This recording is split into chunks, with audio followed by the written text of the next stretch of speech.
শহরের হামলা নিয়ে কি বলছেন দুপক্ষ, আর এখন কি কোনো কর্মসূচি পালন করছে কিনা এনসিপি জানাবেন।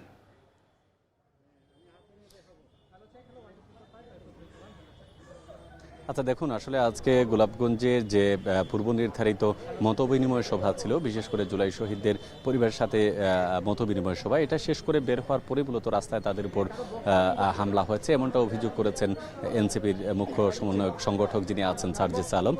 তিনি সেই হামলার প্রেক্ষাপটের পরে কানাইঘাটে যাওয়ার কথা থাকলেও তিনি কানাইঘাটে না গিয়ে সরাসরি গোলাপগঞ্জ থেকে তিনি সিলেট সার্কিট হাউসে এসেছেন এবং সিলেট সার্কিট হাউসে এসেই তিনি আবারও গণমাধ্যমের সাথে কথা বলেছেন, যেটি তিনি অভিযোগ করেছেন যে এটা পূর্ব নির্ধারিতভাবে তিনি অভিযোগ তুলেছেন বিএনপির যে অঙ্গ সংগঠন যেটি আছে ছাত্রদল সহ অন্যান্য সংগঠনের দিকে। তারা বলছেন যে রাস্তা থেকে পূর্ব সময় থেকে তারা দাঁড়িয়ে থাকা, আসার পথে তারা গাড়িতে হামলা করে ইটপাটকেল ছুড়ে মারে।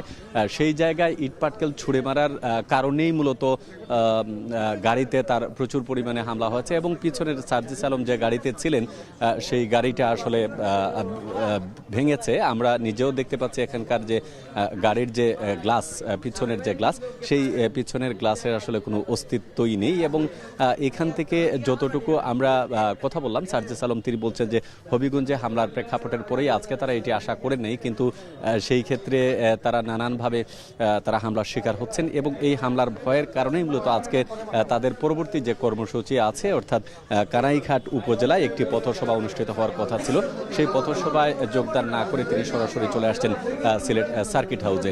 সিলেট সার্কিট হাউসে এখানে অন্যান্য যে কেন্দ্রীয় নেতা, বিশেষ করে নাহিদ ইসলাম এবং নাসিরউদ্দিন পাটোয়ারি, তারাও আসার কথা রয়েছে এবং এখানে তারা পরবর্তীতে আনুষ্ঠানিক সিদ্ধান্ত তাদের কি হবে এ ব্যাপারে এখন পর্যন্ত কোনো স্পষ্ট কথা বলেনি। তবে সার্জিস আলম বলেছেন যে বিএনপি বর্তমানে যে কার্যক্রম শুরু করেছে, তিনি অভিযোগ তুলে বলেন যে গত ফ্যাসিস্ট সরকার মানুষের উপর যে ধরনের অন্যায় অত্যাচার করেছিল, সেই অন্যায় অত্যাচারকেও ছাড়িয়ে যাচ্ছেন বর্তমান সরকার দলীয় নেতাকর্মী যারা আছেন। তিনি প্রধানমন্ত্রীর কাছে আসলে বিচারের মতো আক্ষেপ করে বলেছেন যে যে কোনোভাবে হোক এটি যদি নিয়ন্ত্রণ করা না যায় সেক্ষেত্রে তারা পরবর্তী যে পদক্ষেপগুলো আছে সেটি করবেন।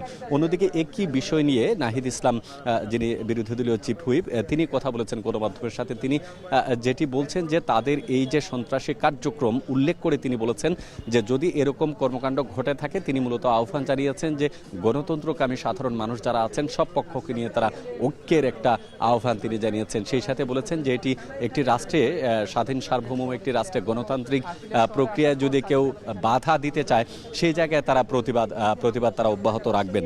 তো সব মিলিয়ে এখন এনসিপির নেতাকর্মী যারা আছেন তারা সিলেট সার্কিট হাউসে অবস্থান করছেন, হয়তোবা কিছুক্ষণ পর তাদের আজকের যে প্রেক্ষাপট তৈরি হলো সেই প্রেক্ষাপটে তারা আনুষ্ঠানিকভাবে কথা বলতে পারেন। এ ছিল আমার কাছে সিলেট থেকে সর্বশেষ তথ্য। ইশতিয়াক। সিলেটের সার্কিট হাউস থেকে এনসিপির কর্মসূচি নিয়ে বিস্তারিত জানাচ্ছিলেন গুলজার আহমেদ।